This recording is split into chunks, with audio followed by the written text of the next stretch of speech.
Okay, at this time, this is a very, very exciting part of our studies right now because we're taking a look at our final left-hand shell. 3 notes down, okay? 3 notes down from the octave. 1, 2, 3. So you get C and A. This works on major 6, minor 6, or diminished 7. This will round off our series of chords. I mean, to the point where you can literally take these 1/7s now and put these into your own material. What you will find, though, however, occasionally you'll be playing tunes and you'll see just a C. Actually, quite often in pop music and show tunes and things, where they don't want any 7. If that be the case, play the 1 and the 5 in the left hand, or you can play the octave C to C. So C to C or C and G. They're telling you they don't want a 7. So this particular little piece that I wrote, it's going to get you reading, and I want you to really look at the way I've written the notation. C6, C min 6. Sometimes you'll see maj 6 there, big M6, little m6. There's different ways, /6. They were all going to mean the same thing for the left-hand shell, or for the inner parts as well. You see a major 6, you can see C6, C major 6 written out, C maj 6, C big M6. Okay, you get all those kind of ways to look at it. Minor 6, you get C little m6, C min 6, like what I have on my page here, C minor 6 written out, okay, or sometimes C/6, okay.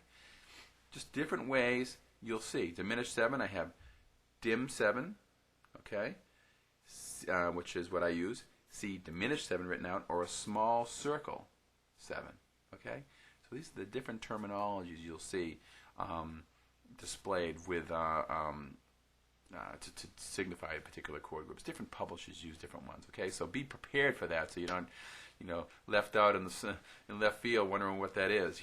But it will make sense to you. These 1/6 are very, very nice. Now, what you're going to find, 3 notes down, okay, which is the 6s, and the minor 6 are the diminished 7.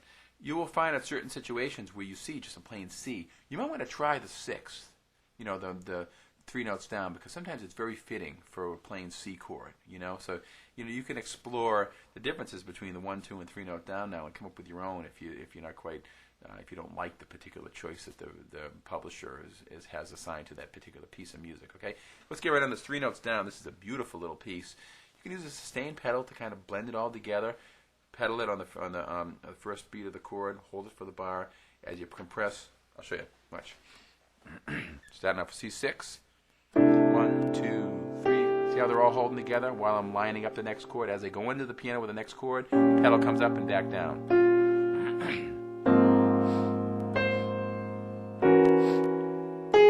And be using fingering that feels comfortable for you, okay? And a lot of times the fingering is going to be self-explanatory because you get these double notes. See, this is still a C sharp on that second note. Second line, third bar on the A6, because that will always, whenever you have a sharp established for the bar, it stays for the whole bar till the bar line.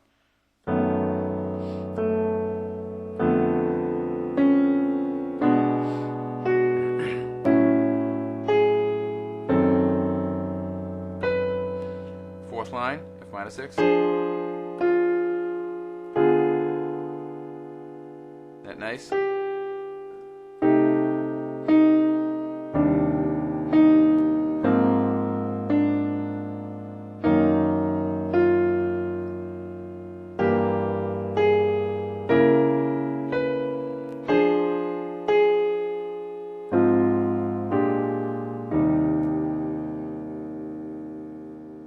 Again, I have all this. I'm trying to, whenever my hand will get higher in the right hand, which doesn't happen that frequently here, but for example, the fifth line, next to the last line, where I get higher here, I think it's the highest point of this. We go from. Now here, instead of playing my left hand choice down here, I'm bringing it up, so it blends more. So what I'm saying is my left hand is following my right hand. That's the highest point right here.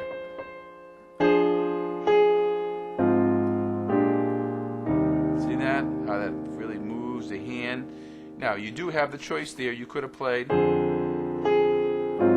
you could have had it here, or you could have it here. Either is musically correct. You are going to have, in this art of jazz form and popular piano playing, you will have a lot, somewhat have some freedom. As long as you're playing the right series of notes, you know, you don't want to just play it too low, because it's going to bottom out and get really muddy down there. So you want to bring it up higher, where it's going to blend more with what you're playing, okay? Very. The notes will blend in with the colors. As your left hand moves higher, it will blend in with what your right hand's playing. Okay, this is an extraordinary page, because what happens now is by learning these 3 notes down, we know the 2 notes down, the 1 notes down. You virtually have, you know, just such a wide array of chords that you can literally apply yourself into situations now, into your own tunes. So I encourage that. Okay, so try to find some pop tunes or show tunes, some of your favorite material. You want to try to keep the tempo slow when starting out doing this. Don't take any tunes that require that are upbeat. You know, we rather take the slow things so you get time to think. Okay, and sustain pedal will help a lot too by holding and blending things together. Okay, enjoy it. 3 notes down, left hand. Next time we're going to be looking at some harmony coming into the right hand, adding more notes and more colors. It's fun.